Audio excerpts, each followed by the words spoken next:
Chapter 21. The stem of Jesse, Christ, will judge in righteousness. The knowledge of God will cover the earth in the millennium. The Lord will rise an ensign and gather Israel. Compare Isaiah 11, about 559 to 545 BC. And there shall come forth a rod out of the stem of Jesse, and a branch shall grow out of his roots. And the Spirit of the Lord shall rest upon him, the Spirit of wisdom and understanding, the Spirit of counsel and might, the Spirit of knowledge and of the fear of the Lord. And shall make him of quick understanding in the fear of the Lord. And he shall not judge after the sight of his eyes, neither reprove after the hearing of his ears.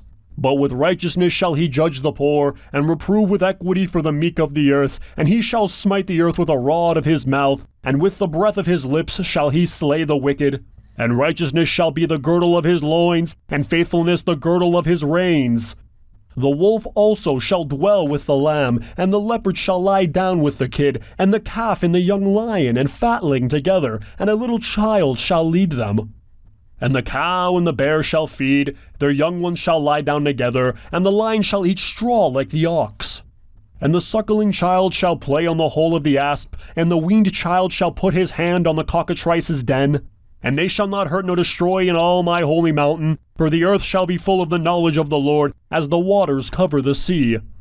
And in that day there shall be a root of Jesse, which shall stand for an ensign of the people, to which shall the Gentiles seek, and his rest shall be glorious.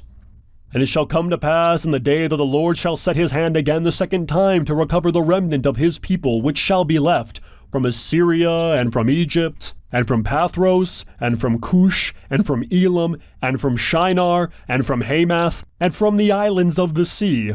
And he shall set up an ensign for the nations, and shall assemble the outcasts of Israel, and gather together the dispersed of Judah from the four corners of the earth. The envy of Ephraim also shall depart, and the adversaries of Judah shall be cut off. Ephraim shall not envy Judah, and Judah shall not vex Ephraim. But they shall fly upon the shoulders of the Philistines towards the west. They shall spoil them of the east together. They shall lay their hand upon Edom and Moab, and the children of Ammon shall obey them.